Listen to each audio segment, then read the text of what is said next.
His mother was dying in room 714. He hadn't slept in 3 days, and then the surgeon walked in, and 6 months pregnant, carrying the child he never knew existed, the child she never told him about.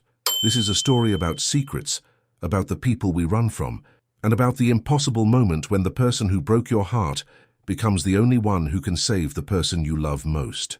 Before we begin, if you're new here or if you've been watching for a while and haven't subscribed yet, I'd really appreciate it if you hit that subscribe button. A lot of people watch regularly and don't realize they're not actually subscribed. It happens more than you'd think. Subscribing is free, it takes 1 second, and it genuinely helps this channel keep bringing you stories like this one. Thank you, truly.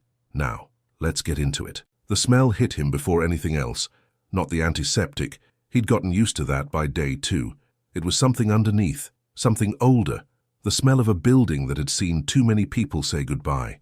Memorial Sloan Kettering had that particular scent baked into its walls.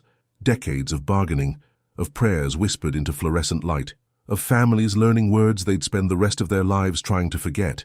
John Kramer was sitting on the floor of the 7th floor corridor, back against the wall, legs stretched out in front of him like a man who'd forgotten how chairs worked. His suit jacket was balled up next to him. His tie was gone, somewhere between the vending machine on 3 and the elevator that took forever. The shirt underneath was wrinkled in a way that would have made his assistant wince. Coffee stain on the left cuff. He hadn't noticed, hadn't cared. 3 days. 70-something hours since the last time he'd slept in an actual bed. He'd been surviving on bad coffee from the nurses' station, the kind that tasted like it had been sitting on the burner since Tuesday, and granola bars from a basket some volunteer left in the family waiting room. The wrapper from the last one was still in his pocket, crinkling every time he shifted. Down the hall, a phone rang. Someone's machine beeped in a rhythm that felt like a countdown. The heating vent above his head rattled every 45 seconds. He'd counted. His mother was in room 714, Lisa Kramer, 63 years old, retired high school literature teacher, the kind of woman who underlined passages in library books and then felt guilty about it. The kind of woman who still kept a rotary phone on her nightstand in that Brooklyn apartment she refused to leave, the one with the water stain on the ceiling shaped like Italy, and the bookshelves that bowed under the weight of everything she'd ever loved in print. The tumor was in her brain, glioblastoma, grade 4. A word that sounds clinical until it's about your mother. Then it sounds like a door slamming shut. John had been in enough oncology offices over the past 7 months to know the drill, the careful tone, the measured pauses, the way doctors looked at you like they were already rehearsing condolences. But nothing had prepared him for the call that brought him here, the one where Dr. Engel said the tumor had doubled in size and Lisa was on her way to the ER in an ambulance. He'd known about the tumor for months. The diagnosis had come back in March, and since then it had been a slow, grinding war of scans and consultations and second opinions that all said the same thing. But 11 days ago, the tumor had surged, grown faster than anyone predicted. Lisa had collapsed in her Brooklyn apartment, knocked a shelf of books off the wall on her way down, and by the time the ambulance got her here, the doctors were using words like immediate intervention and surgical window closing. Since then, he'd cancelled $40 million in meetings. His phone had 347 unread emails. His CFO had called 6 times. He hadn't returned any of them. None of it mattered. Not the fund, not the portfolio, not the apartment on the Upper West Side with the view of Central Park that he'd bought because a real estate agent told him it was the kind of place that says you've arrived. Arrived where? He'd never figured that out. What mattered was behind the door of room 714, hooked up to an IV, with a turban of white bandages, and a copy of Middlemarch she could no longer read because the tumor was pressing on the part of her brain that processed language. She could still talk. Mostly, some words came out wrong, but she'd say window when she meant water, and then laugh at herself with the kind of grace that made John want to put his fist through the wall. She was the only person in the world who knew him, not the Forbes version, not the how most eligible investor under 40 version some columnist had invented, the real one, the one who used to sit on the fire escape of their Flatbush apartment doing homework while she graded papers at the kitchen table, the one who still called her every Sunday at 9 a.m., without fail, for 20 years, and she was dying, and there wasn't a goddamn thing his money could do about it. He heard the footsteps before he saw her, not the quick shuffle of a nurse checking vitals.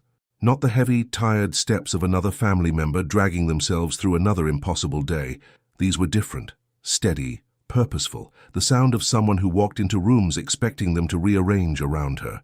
John looked up. A woman in a white coat was heading toward room 714. Blonde hair pulled back, not neatly, just practically, functional. A ponytail that said, "I didn't have time for this." She was carrying a clipboard in her left hand and a tablet tucked under her arm. Her ID badge swung from a lanyard around her neck, and her right hand was resting, almost unconsciously, the way pregnant women do when they stop thinking about it, on a belly that was very clearly, undeniably 6 months along. John's chest locked, because he knew that face. He knew the small scar above her left eyebrow. She'd told him once, in the dark, that she got it falling off a bike at 7. He knew the way she bit the inside of her lower lip when she was concentrating. He knew the exact sound of her breathing when she was asleep, because he'd lain awake listening to it on dozens of nights in a bed that now sat empty in his apartment. Sheets he still hadn't changed, because some pathetic, broken part of him couldn't let go of the last trace of her Anna Thompson, the woman who'd vanished from his life 6 months ago without a word, without a note, without so much as a text that said, "I'm sorry," or "Don't look for me," or "Here's why." Just silence. The cruelest kind, the kind that leaves you filling in every blank with your worst fears. And now she was here, walking into his mother's room, with a belly that made his vision blur and his throat close, and his chest feel like someone had reached inside it and squeezed. Because that baby was his. He didn't need her to say it. He didn't need a test or a timeline or a confirmation. He knew it the way you know your own heartbeat, not because you think about it, but because it's always been there, underneath everything else. That baby was his, and she'd kept it from him. She was 3 steps from the door when she saw him. She stopped. The clipboard lowered half an inch. Her face didn't change. She was too trained for that. Too many years of delivering bad news to let her expression betray her. But her hand pressed flatter against her belly. Protective, instinctive. A gesture that told him everything her face wouldn't. For a full 5 seconds, neither of them moved. The heating vent rattled overhead. Somewhere down the hall, a woman laughed at something. A laugh that sounded wrong in a place like this. A cart rolled past. The fluorescent light above them buzzed with the particular frequency of a bulb that was about to die. Anna broke first. She looked away. Not down, not to the side, but through him, the way you look at something you've trained yourself not to see. Then she turned, opened the door to room 714, and walked in. The door clicked shut. John sat on the floor for another 10 minutes. His coffee had gone cold. The granola bar wrapper crinkled in his pocket. His phone buzzed. His CFO again. He didn't look. He pressed the back of his head against the wall and stared at the ceiling. There was a crack running along it, thin and jagged, like the building itself was splitting open. The heating vent rattled again. He counted to 45, right on schedule. Before 10 months earlier, March. One of those raw, wet New York nights when the wind comes off the Hudson and finds every gap in your coat. The bar was on a side street in the West Village, the kind of place you'd walk past twice before noticing the door. No sign, just a narrow entrance between a dry cleaner that was always closed and a nail salon that smelled like acetone from the sidewalk. Inside, it was dim and warm and vaguely European in that way certain Manhattan bars tried for. Exposed brick, candles in wine bottles, a bartender with a beard and a permanent expression of mild irritation. Anna Thompson was on her 3rd glass of red. She wasn't counting. She was sitting at the end of the bar with her coat still on, staring at a spot on the wall where the plaster had cracked and someone had stuck a postcard of the Amalfi Coast over it, like that would fix anything. She'd lost a patient that afternoon, 17 years old, malignant glioma, inoperable. They'd known that going in, but the family had begged, and the girl herself had looked at Anna with these enormous brown eyes and said, "I'd rather try." And Anna had said yes because she believed in trying, because she'd built her entire life on the principle that trying was the only thing that separated you from giving up. The girl's name was Becca. She had pink hair and a sunflower tattoo on her left wrist that she'd gotten the week before diagnosis, when she still thought her headaches were from staring at her phone too long. She died at 3:47 p.m., with her mother holding one hand and Anna holding the other. And the monitors made that sound, that flat, unbroken tone that Anna had heard hundreds of times but never got used to. Anna had scrubbed out, walked to the bathroom, locked the door, and sat on the floor for 12 minutes. Then she washed her face, put her mask back on. The metaphorical one, though sometimes the surgical one, felt like the same thing, and finished her shift. Now she was here, drinking wine that was slightly too warm because the bartender had left the bottle near the kitchen heat, not thinking about Becca, absolutely not thinking about Becca, thinking instead about the crack in the wall and the postcard, and whether anyone ever actually went to the Amalfi Coast, or if it was just something people put on postcards. John Kramer sat down 2 stools over. He didn't look like a billionaire. That was the thing people never understood about real money in New York. It didn't look like what you expected. He was wearing a grey t-shirt under a dark jacket, jeans that weren't designer, and boots that had actual mud on them. His hair was slightly too long, pushed back in a way that suggested he'd been running his hands through it. There were shadows under his eyes. He looked, and Anna noticed this with the detached clinical observation she applied to everything, like a man who'd recently been punched in the stomach by news he wasn't ready for. He ordered bourbon. Neat. Then sat there, holding it without drinking. She didn't say anything. He didn't say anything. The bartender wiped the counter between them with a rag that had seen better days. Nick Drake was playing from a speaker somewhere. Pink Moon, the whole album, music that only made sadness heavier. Rough day? It was Anna who spoke first. She wasn't sure why. She didn't talk to strangers. She barely talked to friends. But something about the way he was holding that glass, 2 hands, like a kid with a mug of cocoa, made her say it before she could stop herself. He looked at her. Yeah. Then, after a beat, "You? The worst?" He nodded. Didn't ask what happened. Didn't say I'm sorry or want to talk about it, or any of the things people say when they don't actually want to hear the answer. He just nodded. Like the worst was a language he was fluent in. She appreciated that more than she could explain. "I'm John," he said. "Anna. You want another one of those?" He gestured at her nearly empty glass. She looked at the wine, looked at him. Yeah, okay. And that was how it started. Not with fireworks or destiny or any of that garbage. It started with 2 people who'd each had the worst day of their lives, sitting at a bar where nobody smiled, drinking things they weren't tasting, and saying almost nothing, which somehow was exactly enough. As woo, they talked for 5 hours. Or rather, they talked in circles about nothing, then about everything, then back to nothing. He told her about growing up in Flatbush, about his mother, the English teacher who treated every novel like a sacred text. She told him about Albany, about the scholarship that got her out, about the residency years where she slept 4 hours a night and forgot what weekends were. Neither of them mentioned what had actually driven them to that bar. Not yet. At some point, the bartender started closing out tabs around them. The candles in the wine bottles had burned low, wax dripping down the green glass in slow, uneven lines. The music had shifted to something softer, Bon Iver, maybe, or one of those bands that all sounded the same after midnight. "I should go," she said. She didn't move. Yeah, he didn't move either. She looked at him, really looked, for the first time that night, and saw something she recognized. Not attraction, though that was there too, humming underneath like a current, something else. The particular exhaustion of a person who'd been holding themselves together for so long, they'd forgotten what it felt like to let go. "You want to walk?" she asked. They walked, down Bleecker, past the closed shops and the drunk NYU kids, and the bodega on the corner with the cat sleeping in the window. The rain had stopped, but the streets were still wet, reflecting the lights in long, rippling streaks. Their shoulders bumped once, then again.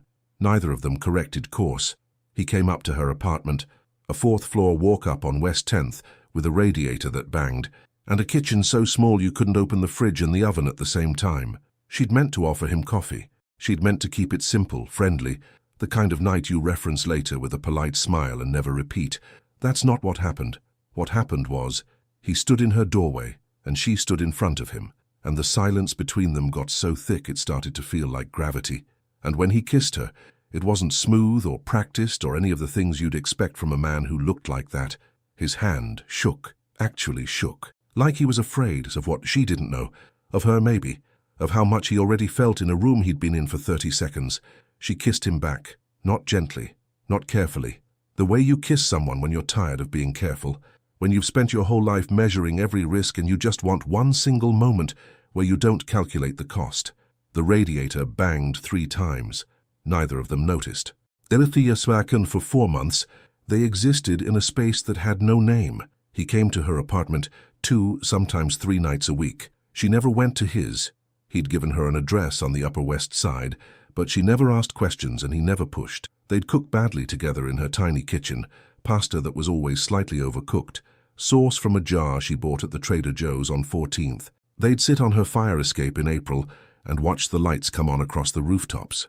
He'd read aloud from whatever book his mother had recommended that week, doing the voices, making her laugh until her stomach hurt. And they talked about everything except the things that mattered most. She never asked what he really did for a living. He'd said finance, and she'd left it there because honestly, in New York, half the men said finance, and it could mean anything from Goldman Sachs to a guy with a laptop and a dream. He never asked why she flinched when he raised his voice, even in excitement. He never asked why she slept with one arm across her face, like she was shielding herself from something, even in her dreams. They didn't talk about what they were. They didn't make plans. They existed in the present tense, which was the only tense either of them felt safe in. And then, on a Tuesday morning in July, Anna sat on the floor of a hospital bathroom, a different hospital, Lenox Hill, where she'd picked up an extra shift, and stared at 2 lines on a plastic stick. 2 lines. She sat there for a long time. The floor was cold. Someone's sneakers squeaked past the door. Faye's sink was dripping in the next stall, that rhythmic, maddening plink that maintenance never fixed. 2 lines. Her first thought wasn't joy. It wasn't fear. It was, I need to tell John. Her second thought, the one that came crashing in like a wave she didn't see coming, and was, who is John? Because that same afternoon, Dr. Rivera, her colleague, her friend, the only person at work who knew Anna was seeing someone, slid a magazine across the break room table with a grin. Is this your mystery man? Forbes. The cover wasn't John, but he was on page 34. A profile. John Kramer, the Brooklyn kid who built $1 billion empire. There was a photo of him at some gala she'd never heard of, wearing a tuxedo she'd never seen, standing next to people whose names she recognized from headlines. Anna read the article twice. Her hands were steady, surgeon's hands, trained to be. But something inside her was cracking, not because of the money, not because of the world he came from, because she suddenly understood, with terrible clarity, what she would look like. The neurosurgeon who got pregnant by the billionaire. She could already hear it. The whispers, the assumptions. The word gold digger wrapped in polite smiles and raised eyebrows. She could see the headlines that a tabloid would write. The judgment from his world. A world of charity galas and summer houses in the Hamptons, and women who were born into the right last name. And worse than all of that, she could see what it would do to this baby. Growing up in a spotlight, becoming a story, a custody battle, a negotiation. The old panic rose, the one she'd carried since Albany, since the kitchen with the cracked floor, since her father's voice telling her she wasn't enough and her mother's silence confirming it. The panic that said, if you stay, they will destroy you. If you love him, he will have power over you, and people with power hurt you. That's what they do. She changed her number that night, filed for a transfer from NYU Langone to Memorial Sloan Kettering, the one hospital in Manhattan where she knew they needed a neurosurgical oncologist, packed her apartment in 2 days, left no note. John called 17 times the first week. She watched each call come in on her old phone, the one she kept in a drawer, powered on, because some masochistic part of her needed to see his name light up even though she'd never answer. He went to her apartment, found it empty, stood in the hallway for 20 minutes, according to Mrs. Dominguez next door, who told Anna about it later in a voicemail.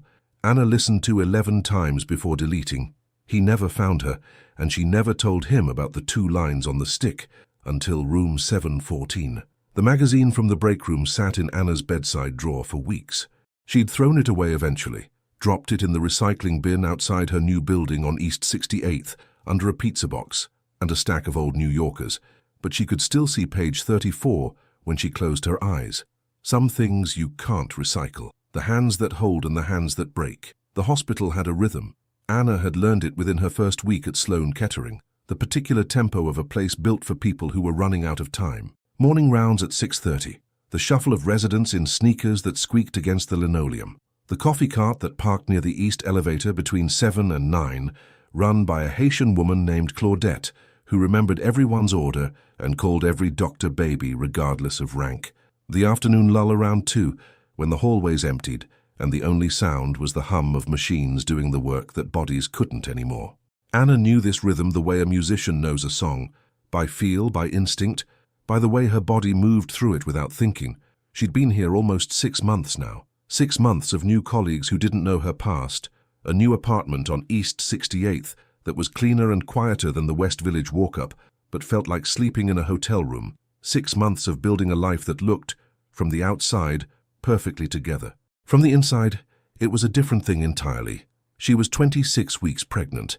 The baby, James Yuan, she'd started calling him James in her head around week 14, when the ultrasound showed a boy, moved constantly.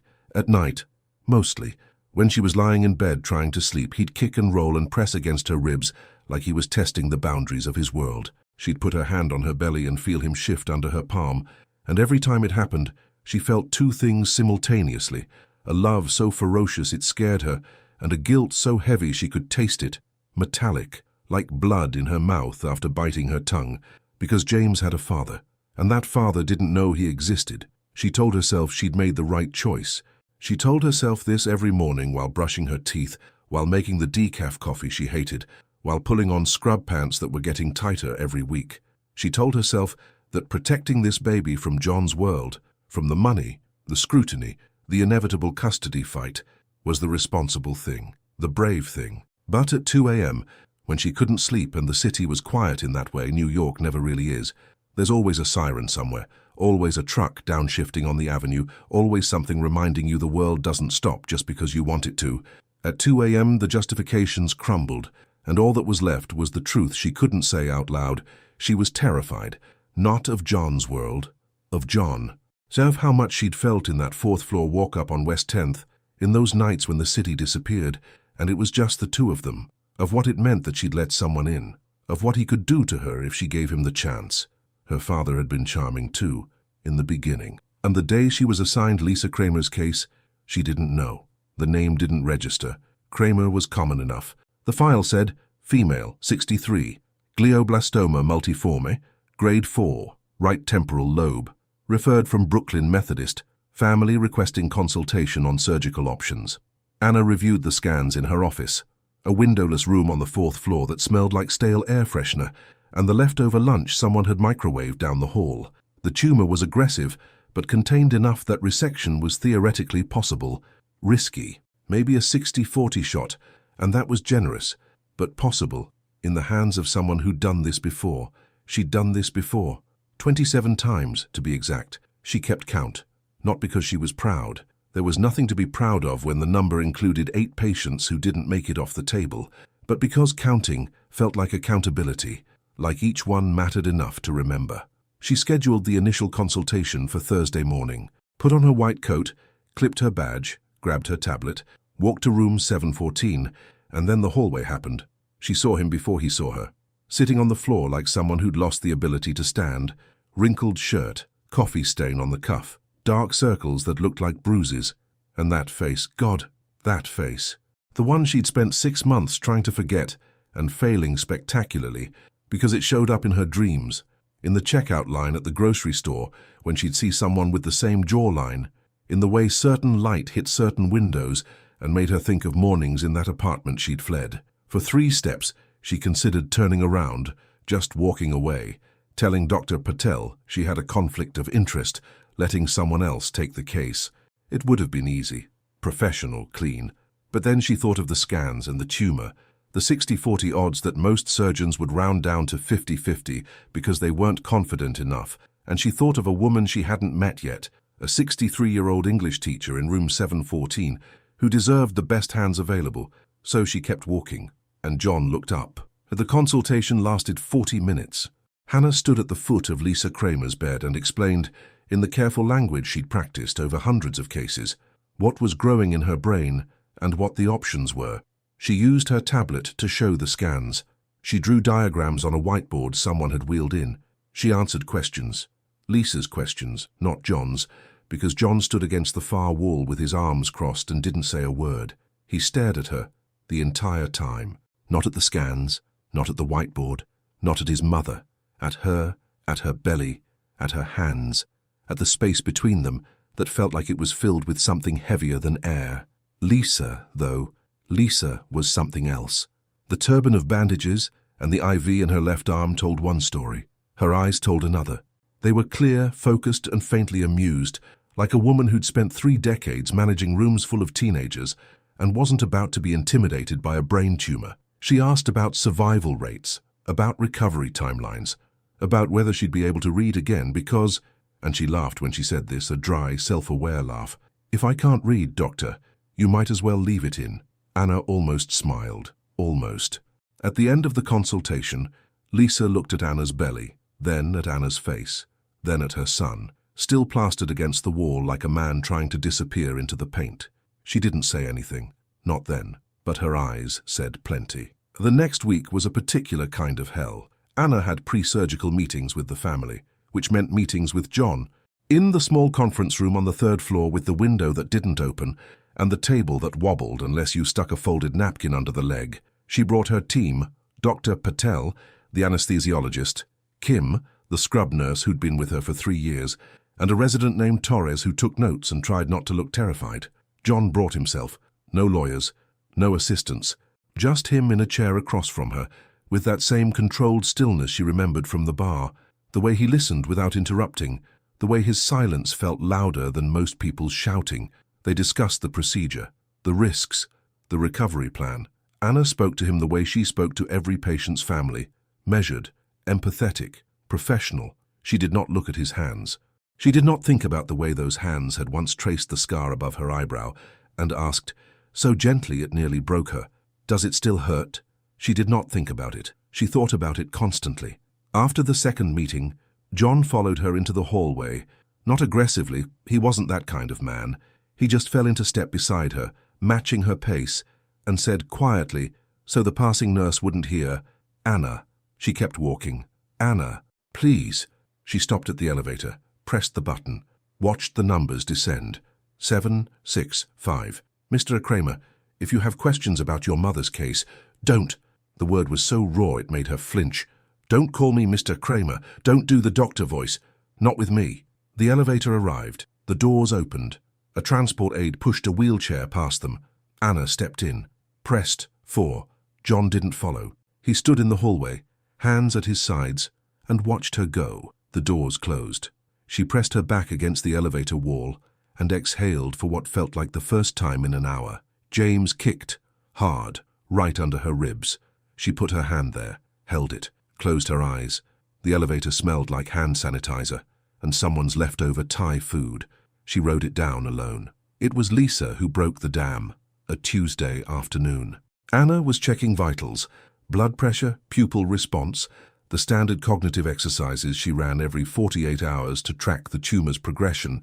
Lisa was having a good day, lucid, sharp, one of those days that tricked you into forgetting they were numbered. "Sit down, dear," Lisa said, patting the edge of the bed. "You've been on your feet all day. That baby needs you to sit." Anna sat. She told herself it was because the patient asked, and patient comfort was part of the job. She told herself it had nothing to do with the warmth in Lisa's voice, or the way she said, "that baby," with a tenderness that made Anna's chest ache. "Boy or girl?" Lisa asked. "Boy? Name?" Anna hesitated. For exactly 3 seconds, she hesitated. And in that hesitation, she made a choice she couldn't take back. "James," she said. "I'm after my grandfather." Lisa's eyes filled, not dramatically, she wasn't a dramatic woman, just a slow, quiet welling that she blinked back with the practiced control of someone who'd spent decades managing a classroom of teenagers. "That's a strong name," she said. Then, so softly Anna almost didn't hear it, "He has my son's eyes, doesn't he?" The room went very still. The heart monitor beeped. The IV dripped. Somewhere down the hall, a cart rattled by. Anna's mouth went dry. Her fingers pressed hard against the mattress edge. She opened her mouth, closed it, opened it again. "Mrs. Kramer. Lisa. Lisa. Anna looked at the door. It was closed. John wasn't there. She could lie. She could deflect. She could say, "I don't know what you mean," and change the subject to medication schedules. But Lisa was looking at her with eyes that had read 10,000 novels and understood that the truth was never in what people said.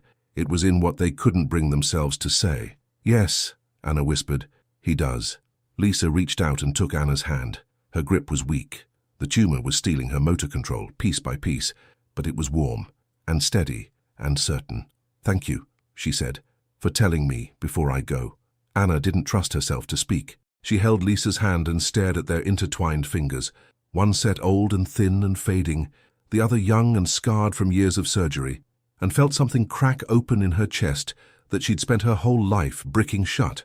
What neither of them knew was that John was standing in the doorway. He'd come to bring his mother the book she'd asked for, a worn paperback of East of Eden that he'd found on her nightstand in Brooklyn, the cover held together with a rubber band. He'd been about to knock when he heard his mother's voice, quiet and clear. "He has my son's eyes, doesn't he?" He'd heard everything. The book was still in his hand. His knuckles had gone white around it. He backed away from the door without making a sound, walked down the hallway, past the nurse's station, past the elevator, walked until he found the stairwell at the end of the corridor, the one nobody used because it smelled like concrete and rust, and sat on the top step. The fluorescent light above the landing flickered twice and went out. He sat in the dark for a long time.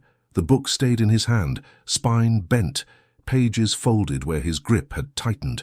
His mother was dying. He was going to be a father. And the woman carrying his child had decided he didn't deserve to know. The stairwell door was heavy, the kind with the push bar that always made too much noise. He didn't open it. Not yet.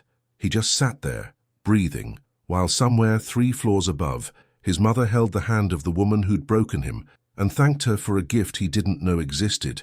The light flickered back on, then off again. What the silence costs.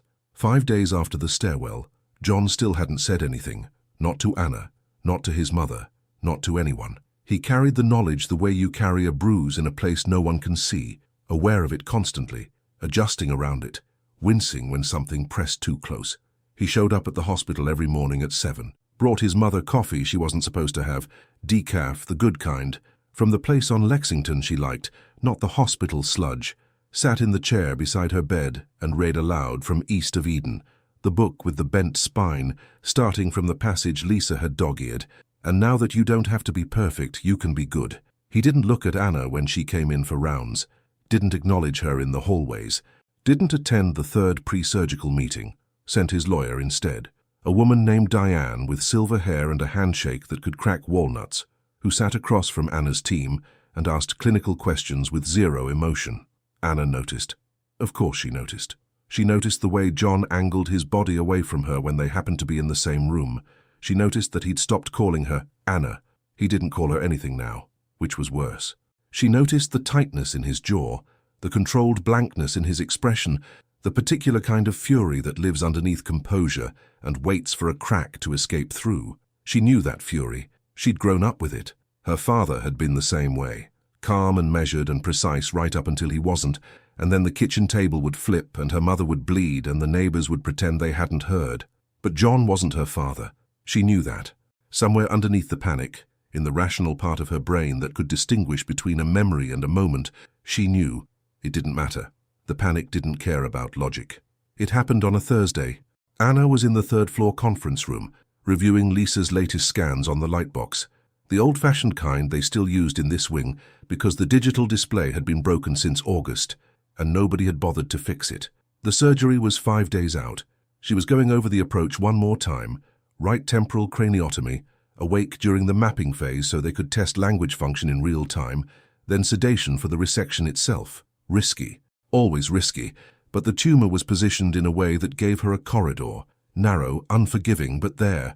She heard the door open and close, didn't turn around, assumed it was Kim or Torres.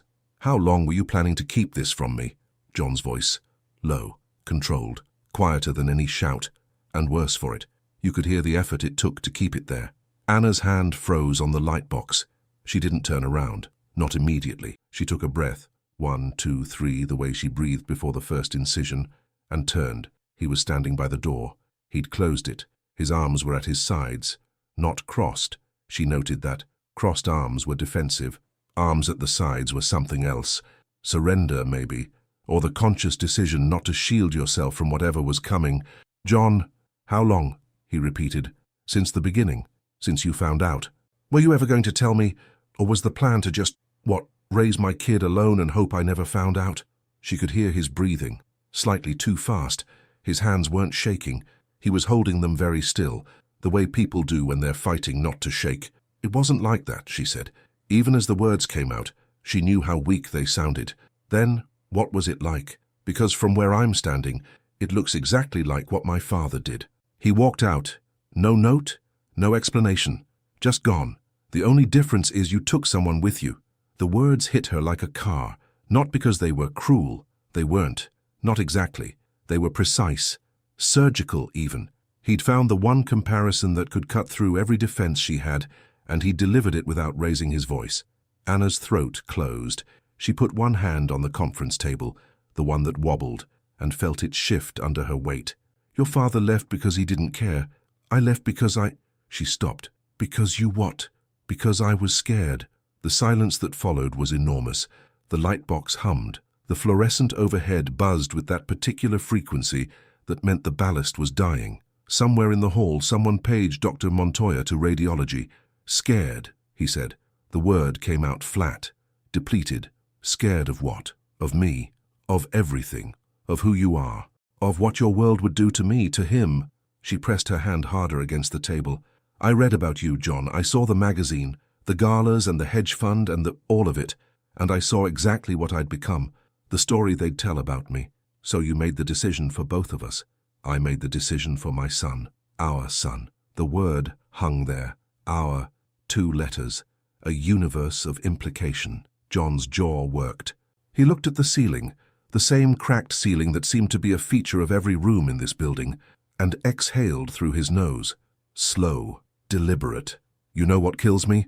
He said, almost conversationally. It's not even the lying. I mean, yeah, the lying is but it's not the worst part. The worst part is that you knew about my father. I told you. That night in your apartment, the one with the radiator that banged, I told you what it did to me. Waiting for someone to come back who was never coming back. And you took that. You took the worst thing that ever happened to me, and you did it to me again. Anna's vision blurred. She blinked again. Surgeons don't cry. That was the rule. You don't cry in the OR. You don't cry in front of patients. You don't cry in conference rooms with bad lighting and closed doors. You hold it together. You always hold it together. I know, she said. Her voice cracked on the second word. I know what I did. Do you? Every day, every single day, John, I know. He stared at her. For a long time, long enough that the page for Dr. Montoya repeated, and the light box clicked off automatically, and the room went slightly dimmer. Then he turned toward the door.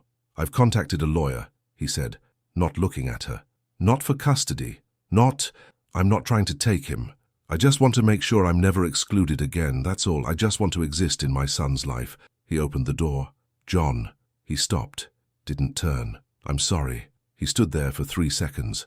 She counted. Yeah, he said. Me too. The door closed behind him. The light box stayed dark. Anna stood alone in the conference room for a long time. Her hand was on her belly. James was moving. Slow, lazy rolls, the kind he did in the afternoons. She felt his elbow, or maybe his knee, press against her palm. She pressed back. The fluorescent light buzzed overhead, steady and relentless, the sound of a building that didn't care who was breaking inside it. Zastib had found the legal notice arrived on a Wednesday morning. Anna was between appointments. She'd just finished a follow-up with a 60-year-old man whose post-op scans were clean, one of those rare wins that made her remember why she did this. She was standing at the nurses' station, writing notes in a chart, when Kim handed her the envelope. This just came for you. Courier. Thick envelope. Cream-colored. The return address was a law firm on Park Avenue, the kind with 3 names and a reputation that preceded them. Anna opened it in the break room, sitting at the same table where Dr. Rivera had once slid a magazine across to her and changed everything. The documents were straightforward. John Kramer was establishing paternity, requesting acknowledgement of parental rights, no custody demand, no financial claims against her, just the legal equivalent of what he'd said in the conference room. I just want to exist in my son's life. Her hands were cold. She read the documents twice. Her eyes caught on a single line.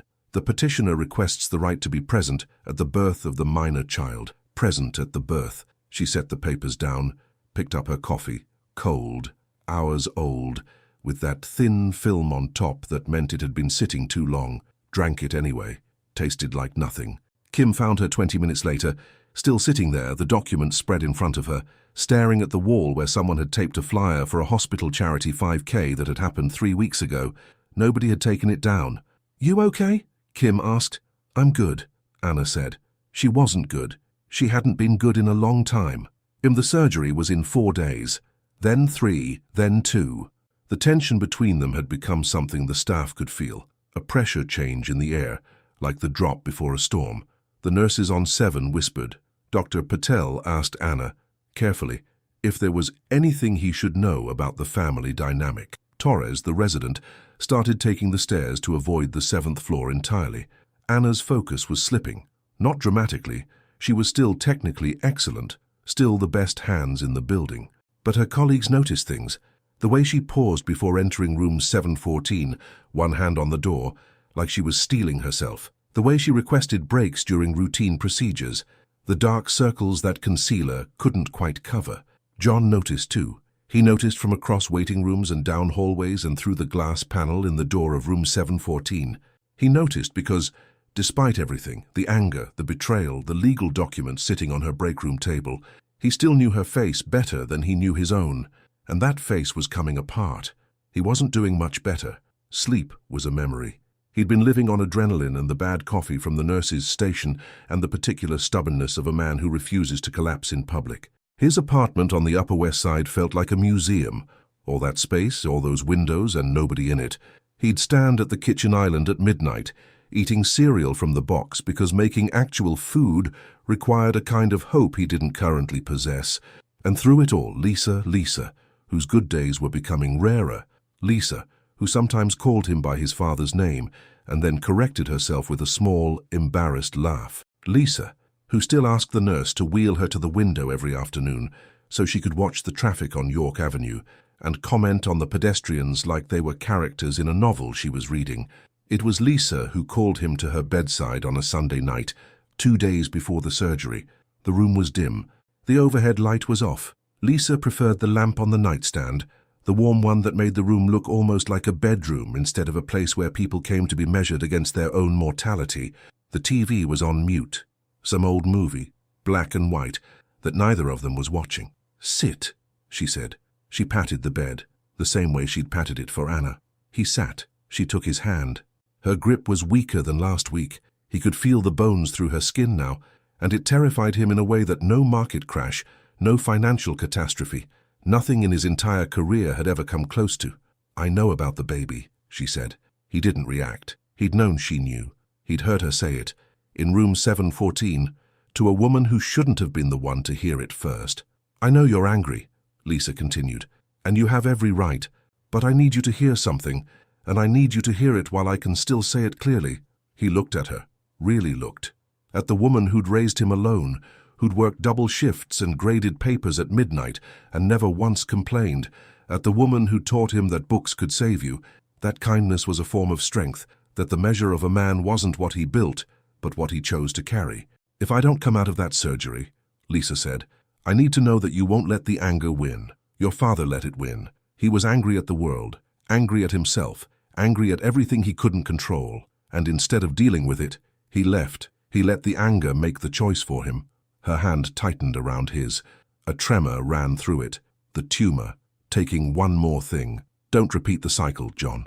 Don't let rage be the inheritance you pass to your son. That boy deserves a father who stays, even when it's hard, even when it hurts, especially when it hurts." John's eyes burned. He blinked, swallowed, blinked again. The ceiling blurred. "I'm scared, Mom." He hadn't called her Mom in years. He called her Ma on the phone, mother to other people. But sitting in this dim room, holding her disappearing hand, he was 7 years old again, waiting by the window for a father who wasn't coming back. "I know, sweetheart," Lisa said. "That's how you know it matters." The old movie on the TV played silently, 2 people dancing in black and white, spinning in a ballroom that didn't exist anymore. Lisa fell asleep holding his hand. John sat there for another hour, watching her breathe, counting each inhale, each exhale. The way you count something precious when you're not sure how many you have left. The lamp on the nightstand flickered once. He didn't move. 5. The surgery. The morning of the surgery, Anna arrived at the hospital at 5:20 a.m. The city was still dark, that particular shade of pre-dawn New York dark, not black, never fully black, because there were always lights somewhere. Taxis idling on First Avenue, the 24-hour deli on the corner with its fluorescent glow spilling onto the sidewalk, a jogger on York Avenue, breath visible in the cold, headphones in, oblivious. Anna had barely slept. She'd been in bed by 10, surgeon's discipline, the night before a major procedure, but sleep hadn't come. James had been active, turning and kicking with the restless energy of a baby who somehow sensed that tomorrow mattered. She'd lain on her side with a pillow between her knees, staring at the digital clock on her nightstand as it ticked from 11 to 12 to 1. At 1:30, she'd gotten up and made chamomile tea she didn't drink. At 2:15, she'd sat on the couch in the dark, hands on her belly, and had a conversation with her son that she'd never repeat to anyone. She told him she was sorry for all of it, for the running, for the silence, for the fact that his father was somewhere in this city right now, probably also not sleeping, probably also staring at a ceiling and wondering how everything had gone so wrong. She told him she'd do better, that she didn't know how yet, but she would. James kicked once, hard, right under her heart. She chose to believe that was an answer. The scrub room was cold. It was always cold, something about the ventilation, the constant flow of sterile air that made the tile floors feel like ice even through surgical clogs. Anna stood at the sink, running water over her hands, working the antiseptic foam between each finger with the mechanical precision of someone who'd done this 3,000 times. The foam was orange-brown. It smelled like iodine and artificial citrus, a combination that would have made her gag during the first trimester, but now barely registered. Kim was behind her, prepping the instrument trays, the clink of metal on metal, retractors, bipolar forceps, the ultrasonic aspirator they'd need for the resection, each sound sharp and specific, like the notes of an orchestra tuning before the performance. "How are you feeling?" Kim asked, not casually. Kim never asked anything casually. She'd been Anna's scrub nurse for 3 years. She knew when Anna's hands were steady and when they were pretending to be fine. Anna. "I'm fine, Kim." Kim didn't push. She set the last retractor in its place and said, "Okay," in a tone that meant, "I don't believe you, but I trust you." Anna looked at her hands under the water. These hands, the ones that had held Becca's hand when she died. The ones that had touched John's face in a bed with sheets that smelled like laundry detergent and something uniquely him. The ones that had gripped the edge of a bathroom sink in Albany at 14 while her father screamed in the next room. The ones that now, in 40 minutes, and would open a woman's skull and try to separate death from life with millimeters of margin. She turned off the water, held her hands up, dripping, looked at them. They weren't shaking. Ties to mind sick in the pre-op area. Lisa was awake. They'd prepped her, the IV, the compression stockings, the hospital gown that somehow managed to make every human being look diminished. But Lisa wasn't diminished. She was sitting slightly upright, her reading glasses on, the ones held together with tape at the hinge, the ones John had tried to replace a dozen times, and she'd refused every time. And she was looking at him with that particular expression she had, the one that said, "I see you, all of you, and I love what I see." "You look terrible," she said. "Thanks, Ma." "Did you sleep?" "No." "Me neither. The nurse gave me something, but I just lay there thinking about that passage in East of Eden, the one about Tim Shell, thou mayest, not, thou shalt, not, thou must, thou mayest. Choice, John.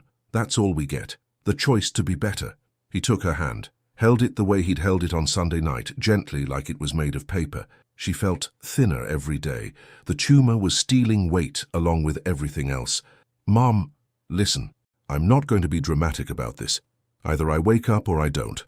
But if I don't, and I need you to let me finish, John, don't interrupt. If I don't, I need you to know 3 things. She held up 3 fingers, the way she used to hold up 3 fingers when giving her students essay guidelines. 1. You were the best thing I ever did. Not the fund, not the money. You, the boy who read to me on the fire escape. 2. That woman, Anna, she's not your enemy. She's scared. I know scared when I see it. I spent 30 years teaching teenagers, John. I know what fear looks like when it's wearing armor." She paused. Her hand trembled. She steadied it. 3. Your son is going to need both of you. Not perfect, not fixed. Just there. Present. That's the whole job. The transport team arrived. 2 orderlies in blue scrubs, pushing the gurney with practiced efficiency. One of them, a young guy, maybe 25, with a name badge that said Carlos, nodded at John with the particular empathy of someone who'd wheeled 1,000 patients toward uncertain outcomes. Lisa squeezed John's hand one last time. "Go get a decent cup of coffee," she said. "The stuff on 7 is criminal." He laughed. It came out wet and broken, more cry than laugh. He kissed her forehead, the part that wasn't bandaged, the small patch of skin that still felt like his mother, and stepped back. They wheeled her away, down the corridor, through the double doors, toward the elevators that would take her to the surgical floor. John watched until the doors closed. Then he stood in the empty pre-op area, alone, surrounded by curtained-off bays and the beep of monitors measuring other people's lives. His phone buzzed. He looked at it. "Our text from Diane, the lawyer. Thinking of you today. Call if you need anything." He put the phone away. He went to find coffee. The surgery took 9 hours. 9 hours of John in the family waiting room on the surgical floor. A room with chairs that were just comfortable enough to keep you from leaving and just uncomfortable enough to keep you from relaxing. There was a TV on the wall tuned to CNN, the volume low enough that the words were just a murmur. A woman in the corner was knitting something yellow, a blanket maybe, or a scarf. She'd been there since before John arrived and showed no signs of leaving. An older man across the room stared at his phone without touching it, the screen dark, like he was waiting for it to ring on its own. John sat, stood, sat again. Got coffee from the machine in the hallway, terrible, metallic, barely warm. Drank it anyway. Got another one. Walked the perimeter of the floor, past the nurse's station, past the supply closet, past a window that overlooked York Avenue where the traffic moved like it always did, indifferent to everything happening inside this building. He thought about Lisa, about the 3 things, about Thou Mayest. He thought about Anna, somewhere beyond those double doors, her hands inside his mother's brain, making decisions that would determine whether Lisa Kramer got to meet her grandson or not. He thought about his father, about the fire escape, about waiting by the window for a man who chose to keep walking. And he thought about James, a boy he'd never met, a boy with his mother's name on a birth plan and his father nowhere in the picture. A boy who, right now, was floating in the dark, growing, becoming, unaware that 3 floors above him, everything that would shape his life was being decided. At hour 4, a nurse came out.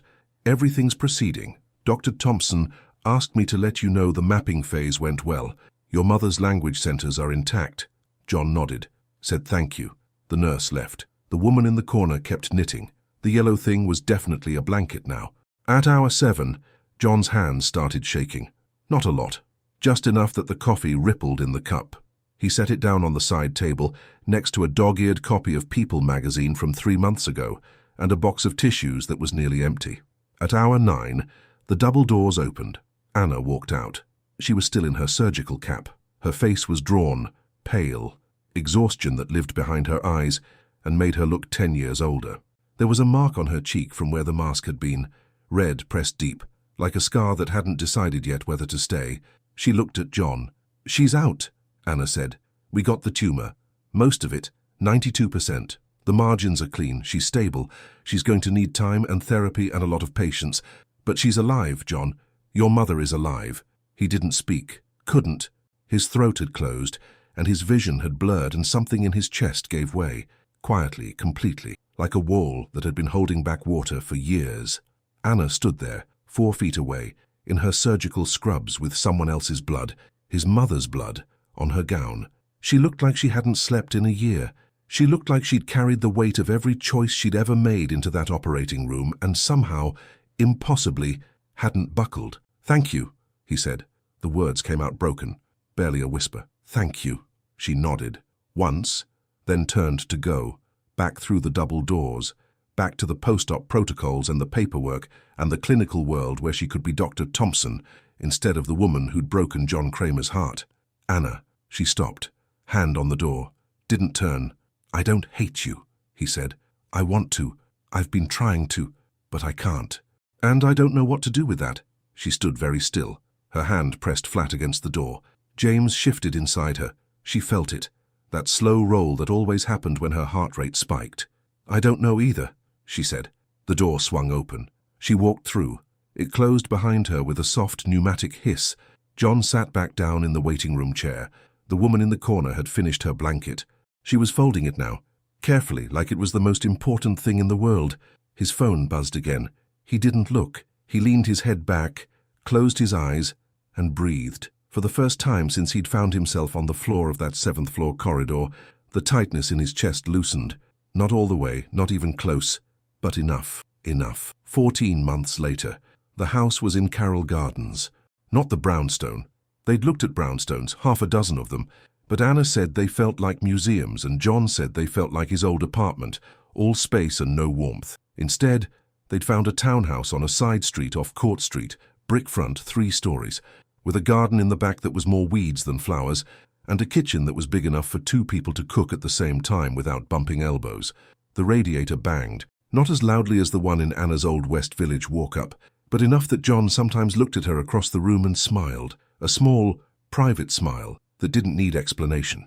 James was 8 months old. He had John's eyes, dark, serious, watching everything, and Anna's hands, long-fingered and precise, already gripping things with a determination that made Lisa say, "That child is going to be a surgeon or a pickpocket." Either way, those hands were made for delicate work. Lisa said this from the armchair in the living room, the one by the window that overlooked the garden. She'd moved in 3 months after the surgery, not because she couldn't live alone, but because John had asked and she'd said yes, and because the guest room on the 2nd floor had a bookshelf that John had built himself, badly, with uneven shelves that tilted slightly to the left. Lisa said it had character. Anna said it had structural issues. James tried to eat the corner of it. The recovery had been long, longer than any of them expected. Speech therapy twice a week. Lisa's words still tangled sometimes, still swapped themselves when she was tired. Physical therapy for the left side, where the motor function had taken the hardest hit, but she could read again. Slowly, with glasses and good light, but she could read. And on the day she finished her first full novel post-surgery, Persuasion by Jane Austen, because Lisa said recovery demanded romance, she'd cried at the kitchen table while John pretended to be busy with the dishes, and Anna quietly handed her tissues from the box on the counter. John and Anna hadn't fixed things all at once. There was no grand declaration, no movie scene reconciliation. There was instead a long and messy process that looked nothing like the stories people tell. There were therapy sessions, separate ones, at first. Anna with a woman named Dr. Rice on the Upper East Side, who specialized in childhood trauma and had a golden retriever in the office that James tried to ride like a horse during the one session Anna brought him. John with a guy named Marcus in Park Slope, who had a tattoo of a semicolon on his wrist and didn't let John deflect with humor, which was John's primary coping mechanism and also his worst habit. There were fights, real ones, the kind where John said things he regretted, and Anna shut down the way she always did, going clinical, going cold, retreating behind the doctor voice that drove him crazy. The kind where she'd say, "I'm fine," and he'd say, "You're not fine," and she'd say, "Don't tell me what I am," and he'd leave the room and she'd stand in the kitchen alone, hands on the counter, breathing.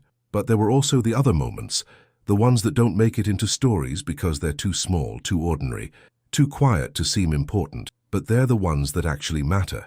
John changing James at 3 a.m. and singing off-key, the same Springsteen song his mother used to sing to him. Anna coming home from a 12-hour shift and finding John asleep on the couch with James on his chest, both of them snoring, the TV playing some documentary about penguins that neither of them had chosen. Lisa reading aloud to James from Goodnight Moon with the same reverence she'd once given Shakespeare, pausing after each page to explain the symbolism of the red balloon to a baby who was trying to eat his own foot.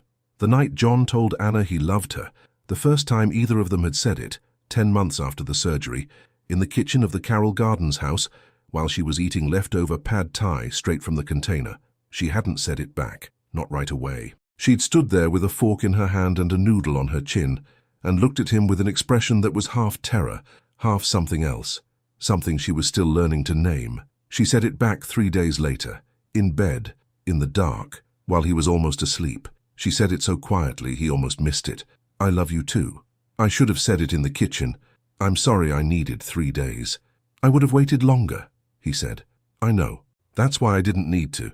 On a Sunday morning in October, the kind of bright, crisp New York day that makes you forgive the city for every miserable thing it's done to you, the 4 of them walked to the coffee shop on Smith Street. Lisa pushed the stroller.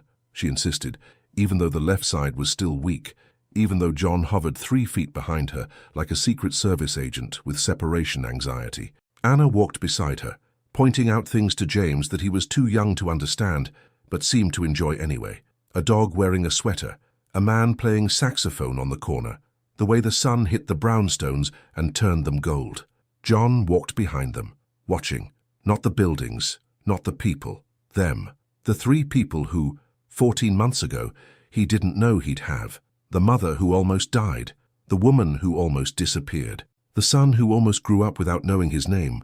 They got to the coffee shop, the one on the corner with the wobbly table by the window, and the barista who always spelled John's name wrong on the cup. Lisa ordered chamomile tea, Anna ordered a latte, John ordered black coffee and a scone that he'd break into pieces and feed to James, who would gum each piece with the intensity of a food critic. They sat by the window. The sun came in at an angle that caught the steam rising from their cups. James babbled. Lisa corrected his grammar, which made Anna laugh. The real kind, the kind that came from somewhere deep and surprised her every time, because laughing like that still felt new, still felt earned. John reached across the table and took Anna's hand, not dramatically, not as a gesture, just because it was there, and his hand found hers the way it used to on the fire escape of her old apartment, automatic, without thinking. She didn't pull away. Outside, the saxophone player started a new song, something slow, something that sounded like it had been written for a morning exactly like this one. James dropped a piece of scone on the floor.